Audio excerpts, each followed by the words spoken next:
Seigneur Dieu Père, merci de ta bonté. Merci de ta grâce exceptionnelle.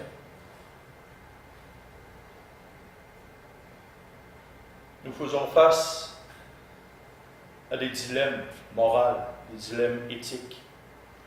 Nous faisons face à des règles, des lois. Et ta parole a préséance sur toute règle humaine. Alors donne-nous d'être le maximum obéissant aux lois des hommes, sans être en contradiction avec ta parole. Dans un autre ordre d'idée, Père, donne-nous d'avoir un cœur ouvert ce matin, aux cantiques, aux réflexions, à ton Esprit Saint qui est en nous, à la prédication, à tout ce qui va se faire ici ce matin. Donne-nous de voir les cœurs transformés, des cœurs changés par la prédication de la parole de Dieu, Seigneur. Et c'est au nom de ton Fils Jésus. Amen. On va tourner, s'il vous plaît, dans Romains, chapitre 15, versets 1 à 7. Et nous avons parlé de la famille. Ce message-là est un mélange pour plusieurs groupes de personnes. Il peut être pour la famille, pour les enfants, il peut être pour notre femme, et il peut être pour les gens qui nous entourent, parce que, comme quelqu'un a déjà posé à Christ, qui est mon prochain? Et la réponse est venue avec une histoire, la parabole du bon samaritain. Qui est mon prochain? Ben, tourne-toi de bord, le premier que tu vois, ça c'est ton prochain. Fait que ça peut être ta femme, des fois c'est ta femme, des fois c'est ta belle-mère, ton beau-père, tes enfants, petits, moyens, grands. Ça peut marcher pour tout le monde. Aussitôt que tu vois une personne, le message qui va être dit ce matin s'adresse à cette personne-là. OK. Romains, chapitre 15, du verset 1 à 7. Nous allons lire le passage et ensuite nous allons le décortiquer pour l'appliquer concrètement, tangiblement, passer de la théorie à la pratique dans nos vies. Romains chapitre 15, versets 1 à 7. Nous qui sommes forts, nous devons supporter les faiblesses de ceux qui ne le sont pas et ne pas chercher ce qui nous plaît. Que chacun de nous plaise au prochain pour ce qui est bien en vue de l'édification. Car Christ n'a pas cherché ce qui lui plaisait, mais selon qu'il est écrit, les outrages de ceux qui t'insultent sont tombés sur moi. Or, tout ce qui a été écrit d'avance l'a été pour notre instruction, afin que par la patience et par la consolation que donnent les Écritures, nous possédions l'espérance. Que le Dieu de la persévérance et de la consolation vous donne d'avoir les mêmes sentiments les uns envers les autres selon Jésus-Christ, afin que tous ensemble, d'une seule bouche, vous glorifiez Dieu le Père et le Père de notre Seigneur Jésus-Christ. Accueillez-vous donc les uns les autres comme Christ vous a accueillis pour la gloire de Dieu. Prions. Seigneur Dieu Père, on veut lever nos cœurs, nos voix pour te demander une chose particulière ce matin. Ouvre les oreilles et l'intelligence de notre âme, afin que littéralement cette prédication, cette étude de la parole, puisse vibrer dans nos âmes, vibrer dans nos cœurs, afin qu'on nous portions en nous les fruits de l'Esprit qu'il veut nous voir porter. Donne-nous ensuite, après avoir étudié, approfondi, écouté, mettre en pratique ces principes d'une grande qualité qui améliore tout autour de nous. Et c'est au nom de ton Fils, le Seigneur Jésus, que nous te prions, nous te supplions que ces choses transforment nos cœurs ce matin. Amen. Amen.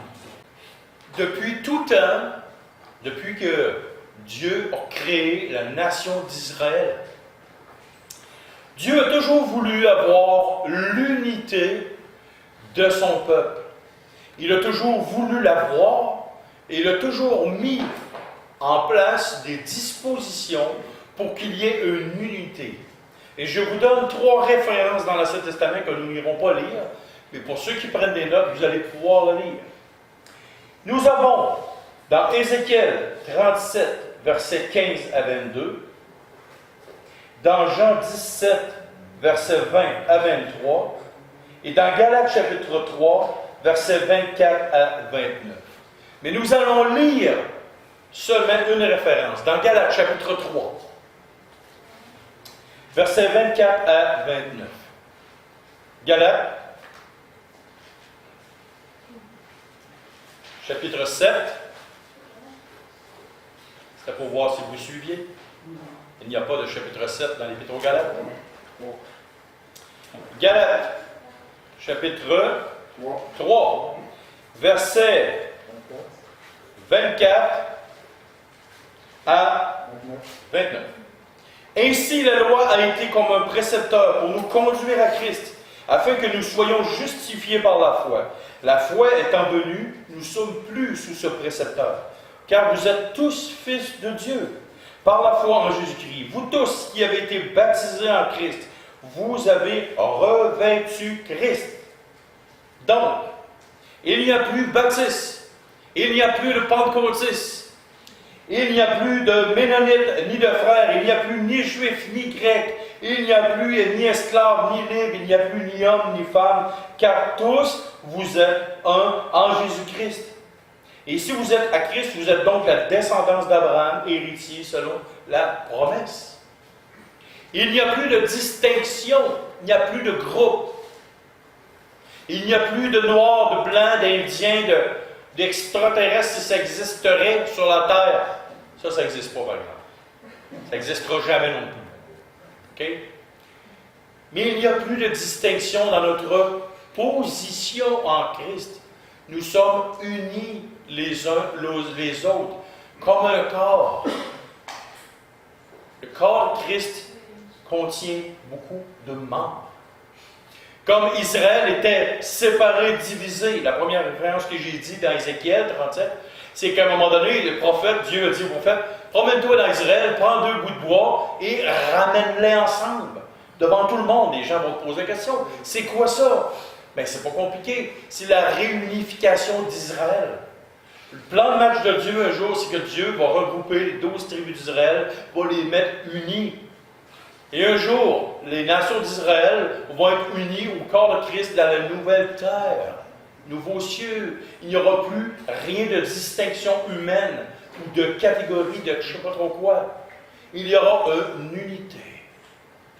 Et dans l'optique de l'unité, le titre du message, c'est « Plaire à son prochain ». Si nous n'avons pas l'optique de l'unité, mais plutôt l'optique de l'individualiste, ce message-là est pour vous. Et si vous avez tendance à avoir une nature égoïste et à ne pas vouloir plaire à votre prochain, alors le message est pour vous. Et si vous avez une tendance à penser beaucoup à votre prochain, le message est pour vous. Fait que donc, ça s'adresse à tout le monde. Aux égoïstes, aux moyennement égoïstes, aux ceux qui pensent à d'autres. Le message est pour tous. Un message uniforme. Autant pour les petits-enfants que pour les plus vieux. Et là, le texte commence. Nous qui sommes forts, nous devons supporter les faiblesses de ceux qui ne le sont pas et ne pas chercher ce qui nous plaît. Quand la parole de Dieu dit « nous qui sommes forts », est-ce que ma femme est forte? Physiquement. Si je me bats avec ma femme un jour, qui vous pensez qui va gagner? Elle? Faites attention avant de répondre. C'est elle qui va gagner, je vous le dis. Parce qu'elle va me laisser faire. Et c'est sûr qu'elle va gagner. Est-ce que nous parlons de force physique? Non. Est-ce que nous parlons de force de caractère? Moi, mon caractère, j'ai un caractère très fort. Est-ce que nous parlons de caractère force psychologique, psychique, psychiatrique? Pas du tout. Nous parlons de maturité spirituelle ici. À ceux qui sont forts spirituellement, ce texte a été écrit. Et pourquoi? Parce que vous êtes supposés, et de bon cœur, je le souhaite de tout cœur, que vous êtes des modèles. Souvent, on voit dans le monde des gens qui, même s'ils ont les cheveux gris sur la tête, sont enfantins. Puis il y en a d'autres qui sont plus matures que d'autres. On parle de force de caractère, on parle de ça. Mais ici, le texte s'adresse à ceux qui sont matures dans la foi.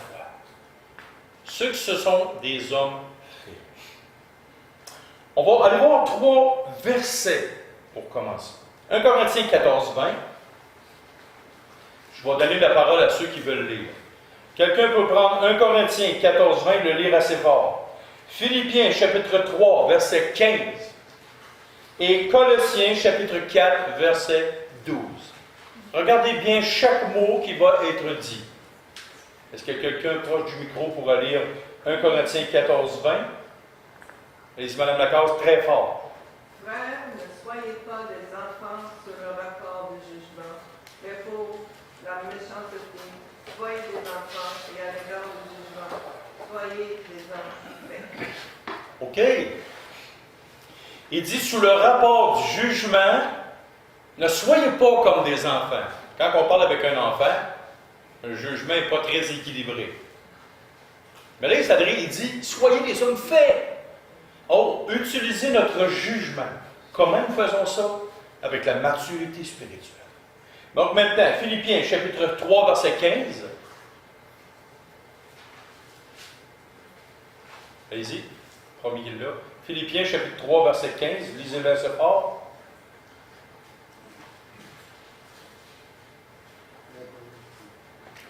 Nous tous, donc, qui sommes parfaits, ayons cette même pensée.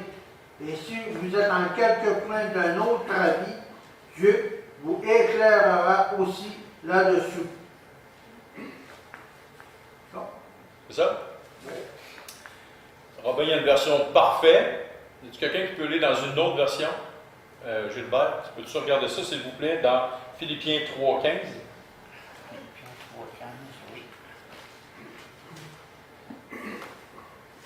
Nous tous donc qui sommes des hommes faits, ayons cette pleine pensée, et si vous êtes à quelque point d'un autre avis, Dieu vous éclairera aussi là-dessus. OK. Nous avons dans l'Église des divergences d'opinion.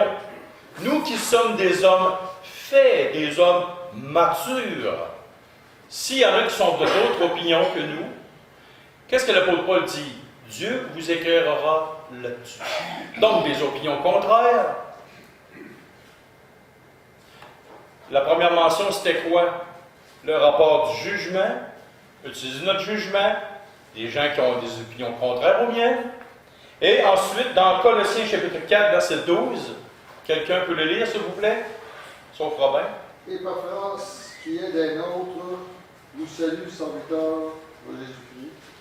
Il ne cesse de combattre pour vous dans ses prières, afin que vous teniez bon comme des hommes, fait pleinement disposés à faire toute la volonté de Dieu. Oh! Première chose. Jugement. Pas s'ostiner sur des opinions contraires. Et la troisième dimension, c'est quoi? Être des hommes faits pour quelle raison? Pas combattre dans la prière. Toute la volonté de Dieu. Être pleinement disposé à faire la moitié de la volonté de Dieu. C'est ça, hein? Ah non, c'est sûrement la moitié de la volonté de Dieu. Donc, utiliser son jugement dans le contexte de plaire à son prochain. Aussi, de ne pas discuter des opinions avec quelqu'un d'autre qui a une moins grande connaissance des Écritures. Partager, c'est pas la même chose que discuter des opinions. Discuter, c'est dans le terme de s'ostiner. La troisième des choses, c'est quoi? Faire la volonté de Dieu. Faire la volonté de Dieu pleinement. Donc, ces choses-là, ces trois choses-là, ça s'applique à des hommes faits, des hommes matures. On parle d'hommes, on parle de femmes et d'hommes. Et tu peux avoir un jeune homme qui est 20-25 ans, qui va être un homme fait. Tu peux avoir une personne âgée avec des cheveux gris sur la tête. Bon, on dirait un jeune chien fou d'un jeu de quilles. Ça n'y qu'une tête, puis il s'en va à gauche à droite, puis il ne réfléchit pas plus que 500. Puis si vous ne me croyez pas, viens de travailler avec moi à mon usine. Et on va voir qu'il y a là-bas des gens que ça va croche. Souvent bien des niveaux. Alors maintenant, nous qui sommes forts, donc nous qui sommes des hommes faits, des hommes matures spirituellement, qui ont un jugement. Alors, nous devons supporter les faiblesses de ceux qui ne le sont pas. Donc, quelles sont les faiblesses de ceux qui ne sont pas matures spirituellement? Et il y en a beaucoup. C'est énorme. Des personnes qui viennent d'arriver dans le Seigneur. Ça fait pas longtemps qu'ils sont chrétiens. Ils arrivent avec des affaires. Tu peux avoir des gens que toute leur vie ont été mal enseignés. Ou à peu près pas beaucoup enseignés. Nourris avec des hot dogs spirituels. Avec des frites McCain spirituelles. Avec des chips et du chocolat spirituels. Alors, rien de bon pour faire un homme bien équilibré. Et c'est pour ça que je dis toujours aux chrétiens, travaillez toujours les 3 C dans votre vie. Caractère, cœur, connaissance. Pour être équilibré, pour devenir des hommes faits. Pas juste quelqu'un qui est ancré juste sur les connaissances ou juste sur l'état d'âme, le cœur, ces choses-là. Non. Être bien équilibré pour devenir un homme, une femme fait. Et là, il dit le texte, à nous qui sommes forts, qui sommes équilibrés, nous devons le devoir supporter. Oh! Le mot devoir, en grec, ophélo, ça veut dire une grande obligation. Donc, nous n'avons pas le choix, nous qui sommes forts spirituels, nous n'avons pas le choix de garder notre sang-froid et nous avons une grande obligation de supporter. Je vous pose une question. Aimeriez-vous être dans la peau d'un pasteur? Pourquoi? Il y a trop de travail. Trop de travail. Oh. Je tiens les cheveux. Pourquoi vous ne voudriez pas être dans la peau d'un pasteur? La première réponse, c'est qu'on ne voudrait pas avoir à supporter tout ce qu'ils ont à supporter. Vous imaginez supporter, là, je suis béni personnellement, j'ai une très belle assemblée. Il y a des églises locales qui sont réputées pour être des tueurs de pasteurs. Pas physiquement, mais moralement et intellectuellement. Sur la case dans votre vie, sûrement que vous avez vu ça, des églises qui... Oui! C'est pas biblique, ça? C'est pas biblique. Je suis un... Non, mais ils ne sont pas des pasteurs. Mais leur attitude enfantine, leur non-maturité. Hey, il y a des pasteurs là, qui, à tous les 2-3 ans, les églises changent de pasteur, même à tous les années. Parce que le pauvre gars, partez pour dire l'expression québécoise, le pauvre diable, mais je ne dirais pas ça, c'est pas vrai. Le pauvre homme de Dieu rentre dans cette église et il se fait brasser, mon ami, pas à peu près. Et je le dis ouvertement, et je suis tellement béni d'avoir une église extraordinaire pour ça. Vous faites attention à votre pasteur et merci beaucoup. Je suis vraiment béni, là, je suis vraiment heureux de ça. Mais aucune maturité spirituelle à ces gens. Et là, tac, tac, tac. Et là, le pasteur, autant que les gens qui sont dans l'assemblée, que ce soit les anciens, les diacres, diaconesses, les personnes dans l'assemblée, les frères et sœurs, nous devons tous ensemble vouloir atteindre la maturité spirituelle. Et nous avons une grande obligation à supporter. Ça veut dire, le mot supporter dans ce contexte-là, c'est porter un homme sur ses épaules. Le terme grec, bastazo, c'est porter un homme sur ses épaules. Donc, nous avons l'obligation de porter les hommes sur nos épaules. Oh, mon ami! Ça veut dire toute la personne au complet. L'obligation de la supporter. C'est présent, hein? Ah, ça dépend du gars. Voulez-vous me supporter, Mme Isabelle? Oui, toi, oui. M'embarquer sur vos épaules, ça vous tente-tu? Toi, oui. Vous êtes sûr? J'ai quand même perdu 24 livres dernièrement, mais prenez-vous à 3-4, vous allez avoir plus de facilité à mesurer. OK? Puis promis, je vais essayer de me mettre raide et non mou. Ça va aller mieux encore. Fait que nous avons le devoir, nous qui sommes forts, de supporter l'obligation morale devant Dieu, de supporter les hommes et les femmes qui sont plus faibles spirituellement. Et nous devons, c'est un devoir, c'est même pas une question de choix, c'est une obligation. Si nous voulons plaire à Christ, disons que nous suivons Christ et que nous voulons être des hommes et des femmes matures spirituellement, nous avons le devoir de supporter. Et jusqu'à quelle mesure? 7 fois 70 fois par jour. 490 fois, Christ nous demandait de supporter, pardonner les offenses des hommes. Et ne pas chercher ce qui nous plaît. Si je demanderais à quelqu'un, qu'est-ce qui lui plaît le plus dans sa vie? Je vais demander la question à Jessica, ma fille, vu que c'est son dernier dimanche. Qu'est-ce qui plaît le plus à ton père? Réponds ta mère, t'es mieux.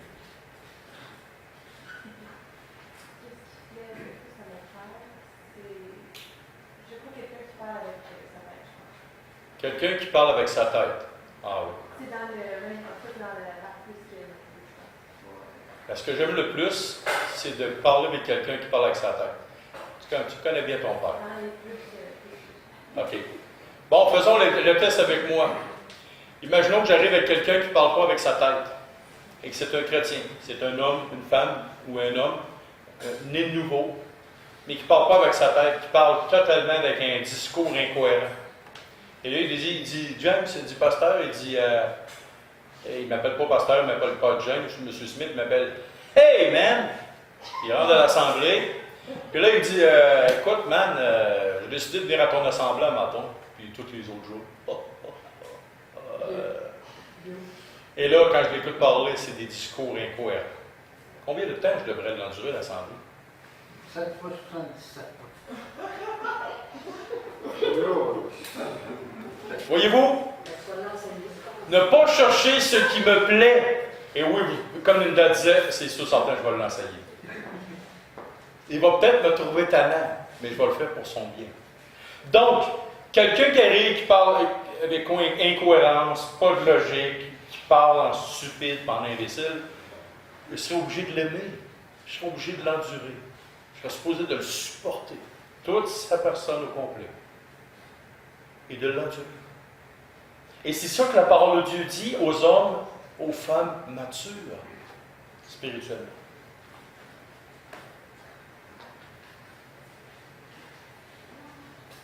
Alors, c'est pour ça qu'on ne veut pas être pasteur. C'est pour ça que vous ne voulez pas être pasteur. C'est un jour, il y a quelqu'un qui dit « Choisir d'être pasteur est une pure folie. » Mais choisir d'obéir à Dieu pour être pasteur, parce que tu ne choisis pas d'être pasteur. Ma femme, elle me dit souvent, pourquoi tu n'abandonnes pas ça? Pourquoi tu ne lâches pas ça? Et j'ai dit, mon amour, je n'ai pas le choix. C'est parce que c'est un appel de Dieu, et je veux obéir à Dieu. Donc, je suis prêt à obéir et à souffrir. Peu importe ce que ça va me coûter. Et si vous pensez que ça ne coûte rien d'être pasteur, et comme mon beau-père souvent me fait des farces, il dit, pasteur, rien là. Il dit, ça ne pèse rien un homme. C'est pas fort, c'est pas dur physiquement, être pasteur, ça ne pèse rien un homme. Oh, non. Mais c'est des farces, parce que mon beau-père, son frère était pasteur quand il était encore un. Alors, il y a 2 phrases clés que j'aimerais que vous reteniez à ce moment-ci de la prédication. Et je les lis. Tout ce que nous disons ou faisons à un enfant de Dieu, nous le faisons au Seigneur Jésus. Ne pas chercher ce qui nous plaît demande le sacrifice de nous-mêmes. Si on revient au texte. Et ne pas chercher ce qui nous plaît. Ne pas chercher ce qui nous plaît nous demande un sacrifice extrême par amour envers nos frères et sœurs. Et tout ce que nous faisons à un enfant de Dieu, nous le faisons à Christ. Donc, si un enfant de Dieu nous tape sur les nerfs, et si je vous demanderais de lever la main, je ne le ferai pas. Si je vous demandais de lever la main, y a-t-il un chrétien dans votre vie qui vous a tapé sur les nerfs? Je pense que la main est dure à retenir. Hein? Oui, il y a toujours un chrétien dans sa terre qui nous tape sur les nerfs. Et savez-vous pourquoi? Parce qu'en lui, il y a deux natures. Il y a la nature divine qui vous porte à l'aimer. Et celle qui vous tape sur les nerfs, c'est la nature pécheresse. Pensez-vous que vous avez déjà tapé sur les nerfs d'un chrétien? Ah, ça oui. Ça oui. Et pourquoi? Parce qu'en vous, vous avez deux natures. Une nature pécheresse et une nature divine. La nature divine qui est en vous, pas que votre frère ou votre sœur à vous aimer, malgré tout, ce que contient votre nature pécheresse. Donc, ne pas chercher à plaire, vous qui êtes spirituel, mature. Combien de fois ma femme m'a déjà dit « Et tu me tapes ses nerfs avec tes agissements. » C'est sûr.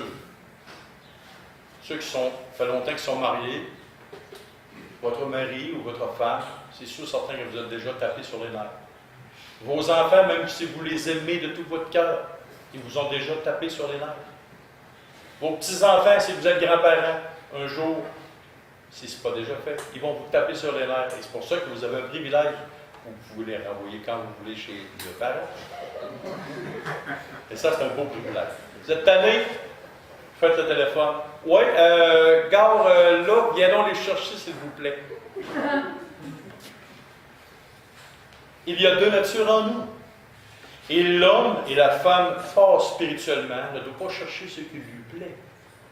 Mais il doit chercher par amour sacrificiel ce qui plaît à son prochain. Et quand on dit un amour sacrificiel, c'est un amour qui coupe quelque chose dans nous-mêmes. Que chacun de nous plaise au prochain pour ce qui est bien en vue de l'édification. Plaire à son prochain pour deux choses. Deux choses. Pour ce qui est bien et en vue de l'édification. Qu'est-ce qui est bien? Qu'est-ce que l'édification? Si quelqu'un vous tape sur les nerfs, qu'il fait des choses que vous n'aimez pas, qu'allez-vous faire de bien pour amener cette personne-là à vivre un changement chez lui? L'édification. Non, on n'est pas rendu là.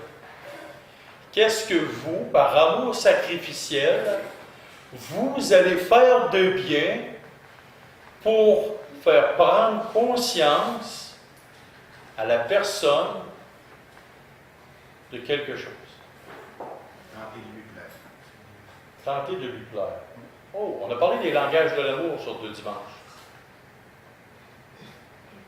Est-ce que vous faites le lien? Moi, je dis mon Dieu qui m'énerve. Mais après ça, ça s'arrange. C'est fou, hein? Rien qu'à dire ça, ça s'arrange. Tu te rentres après. Mais est-ce qu'on peut aller plus loin que de dire « Seigneur, il m'énerve ». Est-ce qu'on peut aller plus loin dans les langages de l'amour? Quel est son langage de l'amour à cette personne-là? Il y avait un homme à mon travail, je vais taire le nom, ce gars-là, il était épouvantable. Et j'ai utilisé les langages de l'amour dans son cas. Et dernièrement, j'ai eu le privilège de voir quelque chose changer dans son attitude envers moi. Oh, c'est rendu qu'il ne commence plus à me taper ses nerfs. Je vois un changement chez lui. Il n'est pas gros, mais mettons qu'il fait bien noir, là, il y a une petite lumière dans le fond. Enfin, il y a un début de changement. Mais là, ça se ramène à l'Église, au corps de Christ. Donc, ce que je devrais faire, c'est de trouver quelque chose de bien, même si la personne, ça ne me tente pas. Donc, je ne chercherai pas à me plaire, ce qui va me plaire, mais plutôt de plaire à l'autre. Et pourquoi? C'est marqué ici, en vue de l'édification.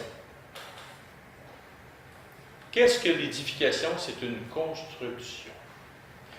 La grande question est de savoir, qu'est-ce que je construis dans la vie de mon prochain? On peut se dire, ça m'énerve, je ne veux plus le voir, je me dégage, c'est fini. On peut faire ça.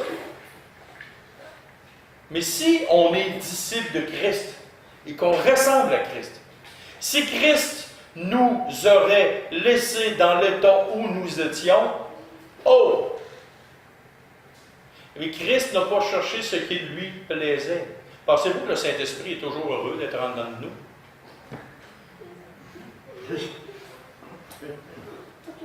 Est-ce que le Saint-Esprit cherche seulement ce qui lui plaît? Si nous croyons fermement que la Trinité est en nous, elle partez pas pognant dedans. Hein? C'est pas beau de suite. Combien de fois qu'on a attristé le Saint-Esprit? Combien de fois qu'on a été au bout de la ligne pour éteindre le Saint-Esprit? Le Saint-Esprit ne nous a jamais quittés. Parce qu'il ne cherche pas ce qui lui plaît. Donc nous, si nous sommes disciples de Christ et que nous ressemblons à Christ, est-ce que nous voulons prendre de bons matériaux, ce qui est bien, dans le but d'édifier, de construire quelque chose dans la vie des gens? Avec je vous ai parlé peut-être de 2 livres que j'ai achetés sur la maladie mentale. J'ai acheté le DMS, une grosse brique, à peu près 1200 pages. Tous les livres, la maladie mentale répertoriés à travers le monde entier, par 100 spécialistes, neuropsychiatres, les psychiatres, les psychologues, qui ont fait un livre. C'est comme un dictionnaire pour répertorier les maladies mentales. La société complète est atteinte par des maladies mentales. Des maladies qu'on ne retrouve pas dans le temps, qu'on retrouve aujourd'hui. Une conséquence directe de la dépravation totale de l'homme, d'avoir abandonné Dieu. Et là, ça va comme des pop-corn dans un plat. La maladie mentale est toujours le résultat d'avoir abandonné Dieu comme race humaine. Et là, tu as des problèmes qui ressortent. Et je suis allé me chercher un autre livre, et je vais prendre jusqu'à la fin de ma vie, puis je vais étudier pour me donner des outils pour pouvoir construire quelque chose dans la vie des gens, dans le but de leur ramener à Christ. Je ne crois pas à la psychiatrie et à la psychologie sans Christ. Je veux m'instruire pour pouvoir construire. Je veux prendre des outils pour ramener tout à la parole de Dieu et faire quelque chose de bien, de constructif. Autant pour les gens de mon assemblée, autant pour les gens qui sont inconvertis et les amener à Christ. Et pour comprendre, m'outiller. Est-ce qu'on doit faire des efforts? Oui, on doit faire des efforts concrets dans la vie des gens. Si vous ne faites pas d'efforts concrets pour apprendre des choses sur vos enfants, jamais vous ne pourrez construire quelque chose d'édifiant dans la vie de vos enfants. C'est impossible. Si vous voulez être vraiment disciple de Christ, il faut s'équiper. Ça fait penser à un gars qui veut construire un garage, mais il n'achète pas de bois, pas de clous, pas de vis, pas rien. Il n'achète pas de terrain, il dit ah, on va ça. Ah, on va savoir le garage. Ah, on va savoir le garage. Ben, commence tout bien par t'acheter un terrain, ça va déjà être bon. Après ça, va te chercher du bois, fais-toi un plan, une vis, organise tout que ça soit solide, puis finis par le revêtement extérieur. Puis si tu veux que ce soit isolé, mets-toi de la laine minérale. Misérable. Donc, la grande question est de savoir, qu'est-ce que nous construisons dans la vie des gens? Et on va tourner, s'il vous plaît, dans 1 Corinthiens 3, 9 à 15.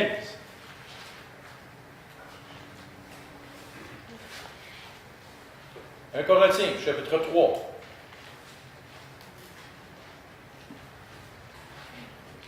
Versets 9 à 15. « Nous sommes ouvriers avec Dieu. » Ah ben, Dieu a besoin de nous? Non, pas du tout.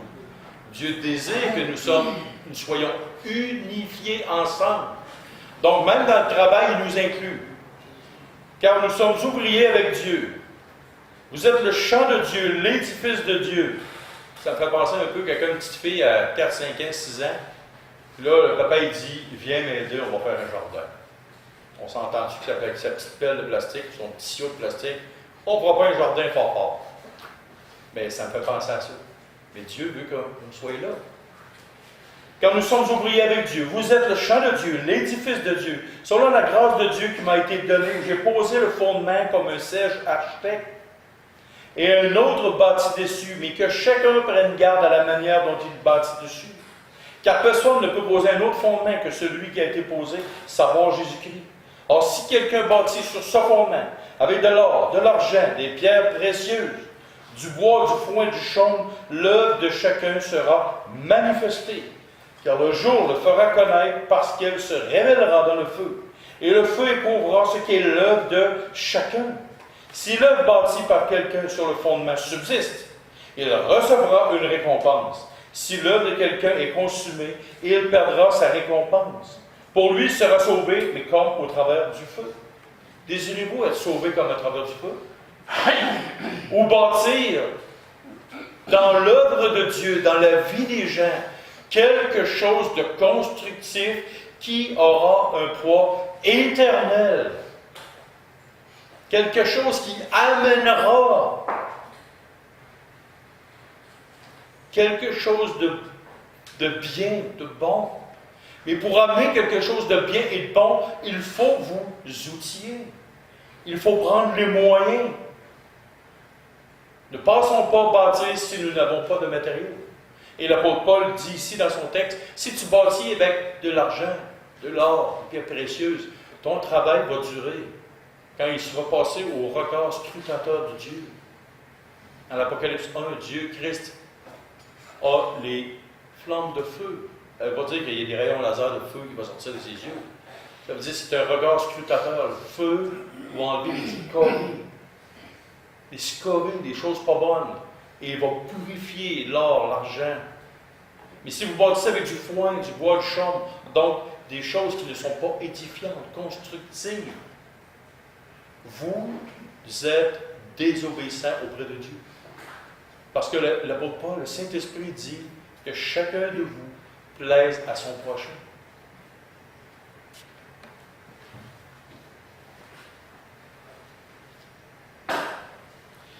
Car Christ n'a pas cherché ce qui lui plaisait, mais selon qu'il est écrit, les outrages de ceux qui t'insultent sont tombés sur moi. Qu'est-ce que le mot outrage? C'est une injure grave de fait ou de parole. Mais Christ a toléré l'injure et l'insulte, a toléré des choses qu'il n'était vraiment pas agréable de supporter. Et là, ce que je vous demande ce matin, et ce que je vous dis, ce que je vous enseigne ce matin, humainement parlant, c'est impossible à réaliser. Vous ne serez pas capable de faire ce que je vous dis ce matin, de plaire en tout point à votre prochain, si vous ne demeurez pas attaché au sceptre. Vous êtes des serments, pas des serments, des sarments, des branches.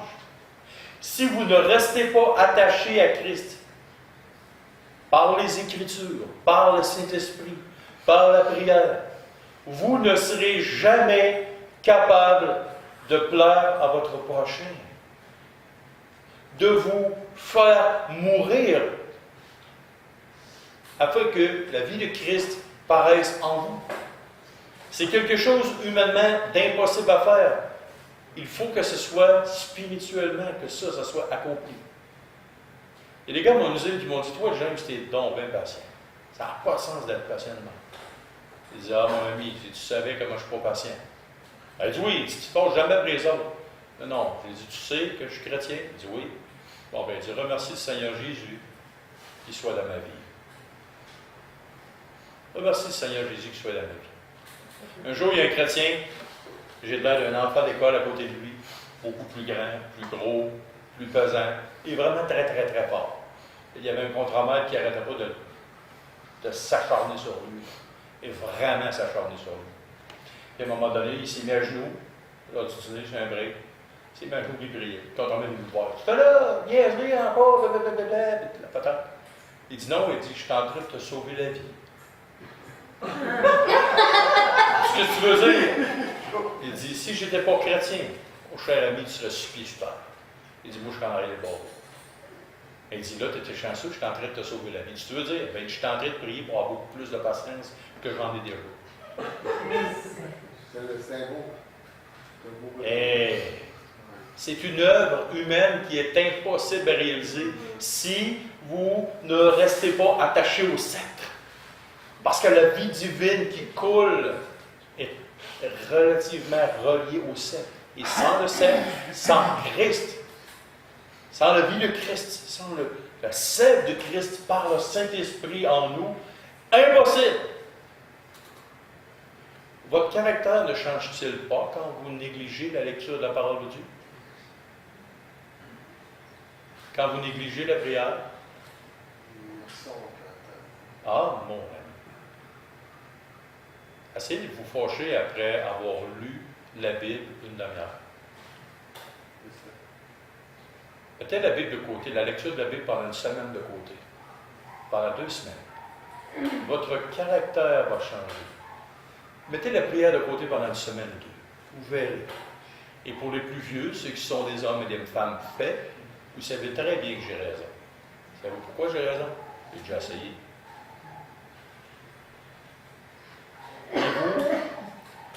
Et là, mes vacances s'en viennent. Il va être 3 dimanches à ne pas préparer de message. Ah là, qu'est-ce qui va se produire? Je vais m'attacher à la lecture de la parole de Dieu pareil. On part en vacances, mais on n'est jamais en vacances de Dieu.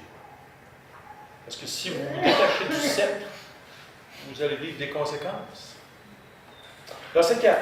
Or, tout ce qui a été écrit d'avance l'a été pour notre instruction, afin que par la patience et par la consolation que donnent les Écritures, nous possédions l'espérance. Et là, ça, c'est capital.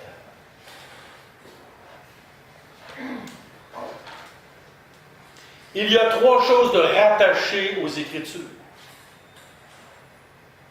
La patience, la consolation et l'espérance. Mais qu'est-ce que ça a rapport avec plaire à son prochain, avec les Écritures, la patience, la consolation et l'espérance? On va faire une petite phrase courte. Je lis régulièrement la Bible. Je m'attache à elle. J'ai des exemples dans la Bible. Est-ce qu'on est d'accord? Prenons l'exemple de Moïse. Nombre 12, versets 1 à 3. C'est marqué qu'il se faisait critiquer, il se faisait chialer. Et le texte nous dit que Moïse était plus patient qu'aucun homme sur la surface de la terre. Ou vous pensez qu'il prenait une patience aussi extrême que ça? Il était à tous les jours près de Dieu. Il priait, l'adorait, mais il parlait comme avec Dieu, comme un ami qu'on parle face à face. Sa source de patience venait de Dieu lui-même. Il était attaché, plugué directement dans le trou au sceptre, le cœur attaché totalement au sceptre, à Dieu.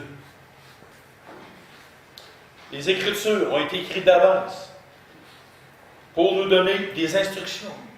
Lévitique chapitre 13, versets 1 à 8. Vous avez la lettre. Le sacrificateur, qu'est-ce qu'il faisait? Bon, il y avait quelqu'un qui était poigné avec la lettre. Venait, et là, il examinait. Oh, il examinait. Ensuite de ça, il disait, bon, ok, cette personne-là est poignée d'une lettre. Oui, parfait, on le prend, on le met dans une maison. On l'enferme. Dans 7 jours plus tard, on le ressort, on l'examine encore. Ça ne marche pas. On fait ça jusqu'à temps que la lettre s'en aille. Examiner, être patient. Examiner, être patient pour voir un résultat à la fin et de se réjouir que la lettre est partie.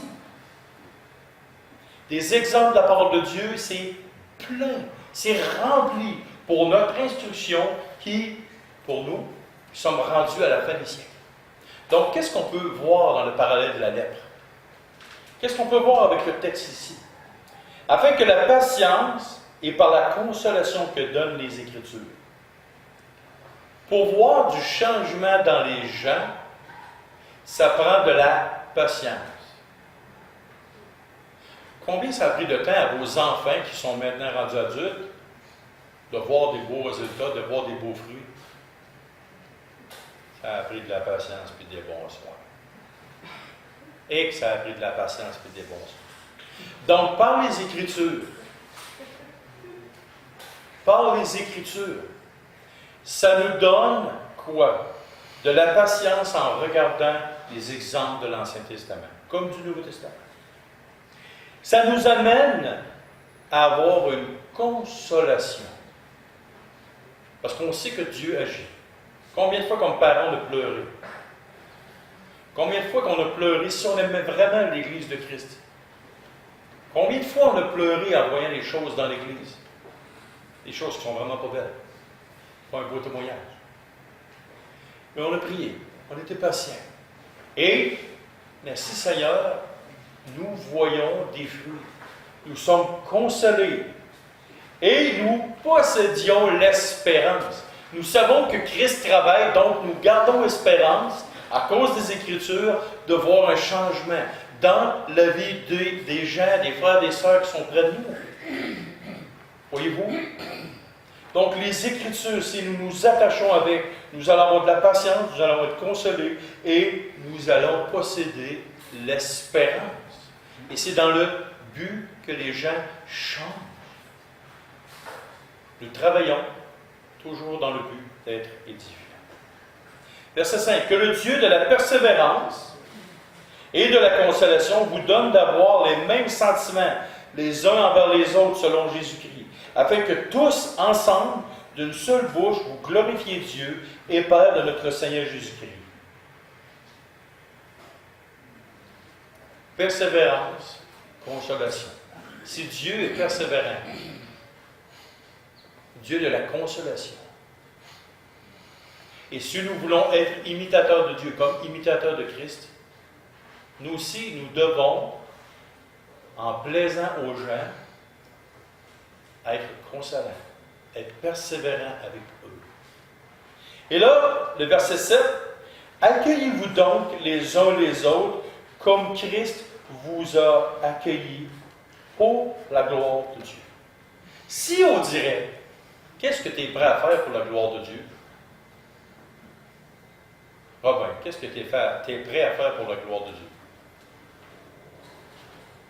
Ça prend tout mon temps et mon énergie pour dire, faire qu'est-ce qu'il nous dit de faire, évangéliser tout le monde.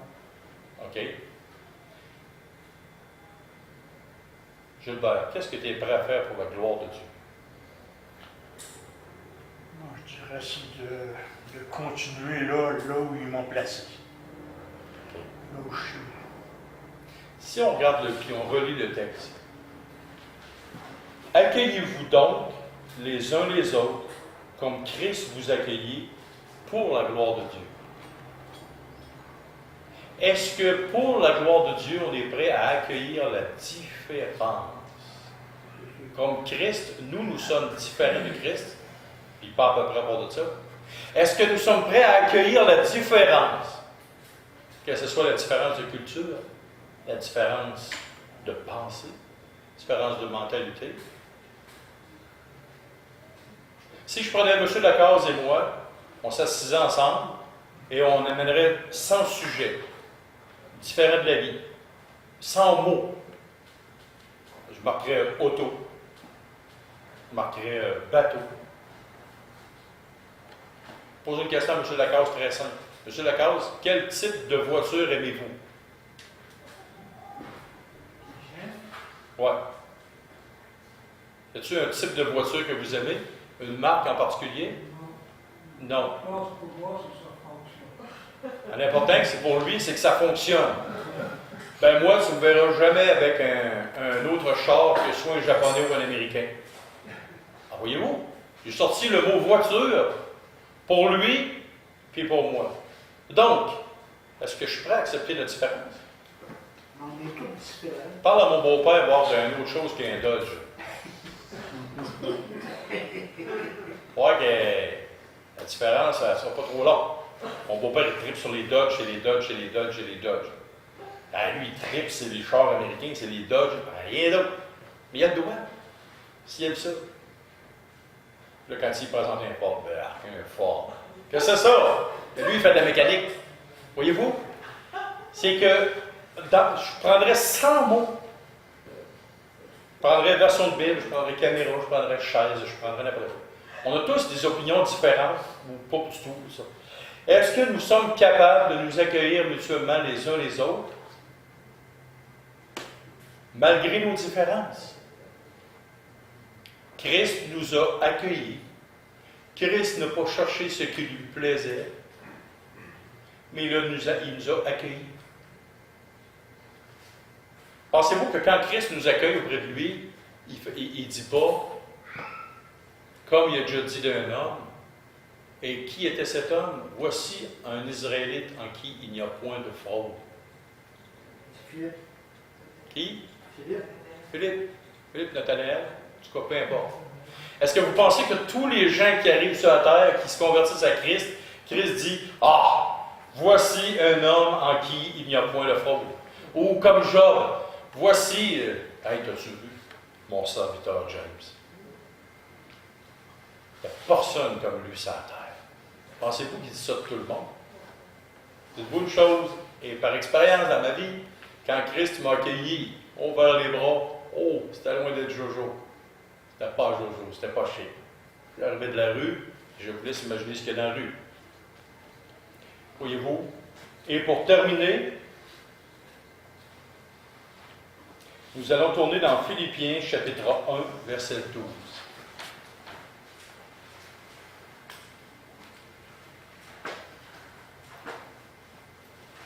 Et là, c'est une grande vérité. Philippiens, chapitre 1, verset 12. Et nous terminerons avec ça.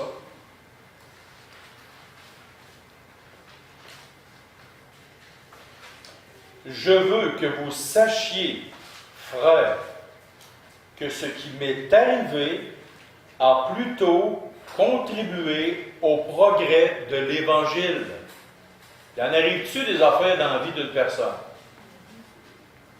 Y en a-tu du monde que tu aurais envie d'étouffer?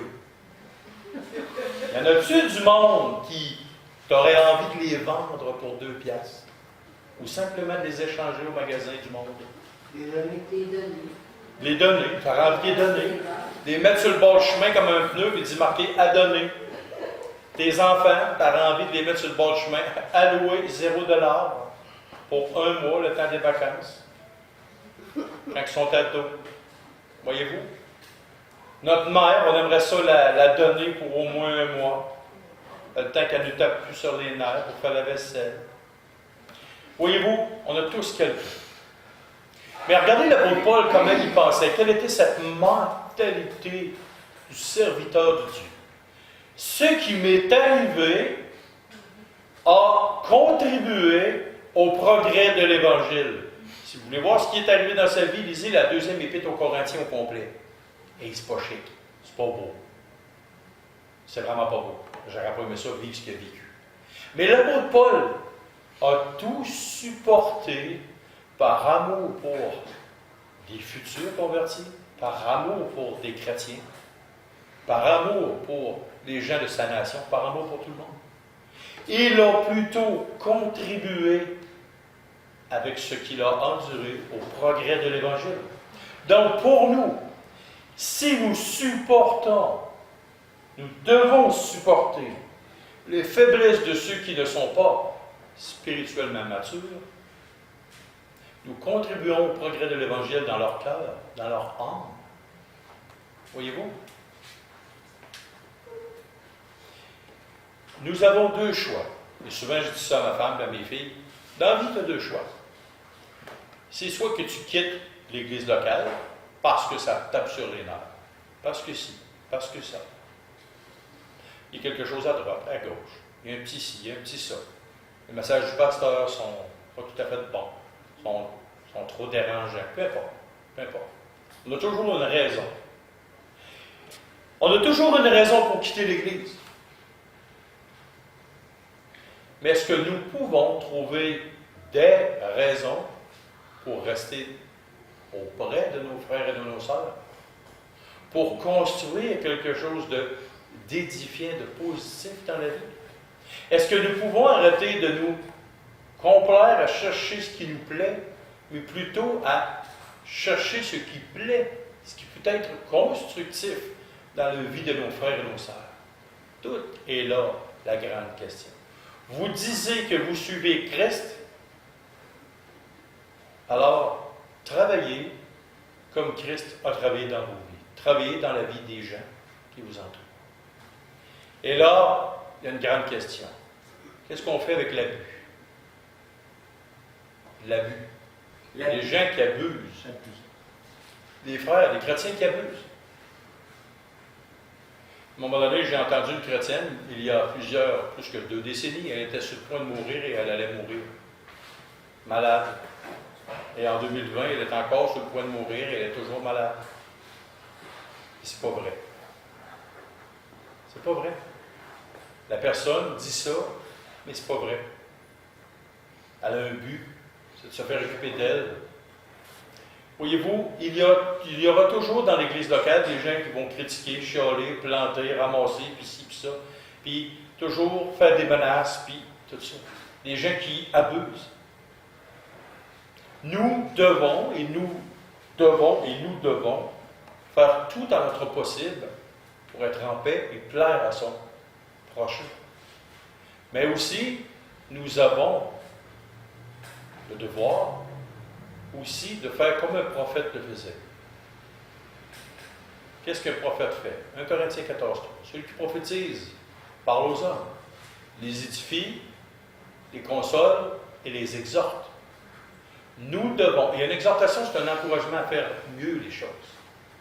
Nous devons, si nous voyons un frère ou une sœur exagérer, nous avons le devoir moral et spirituel de reprendre cette sœur-là, ce frère-là, et de dire non.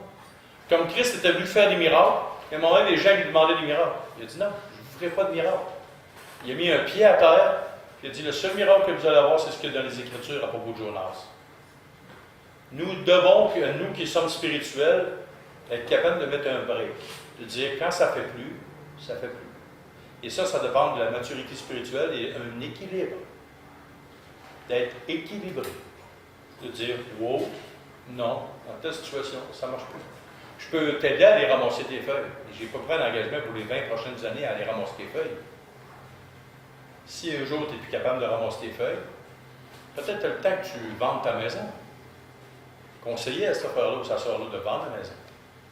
Voyez-vous, toujours faire attention à l'abus spirituel. Alors, sur ce, la prédication est terminée. On avait dit 11h30.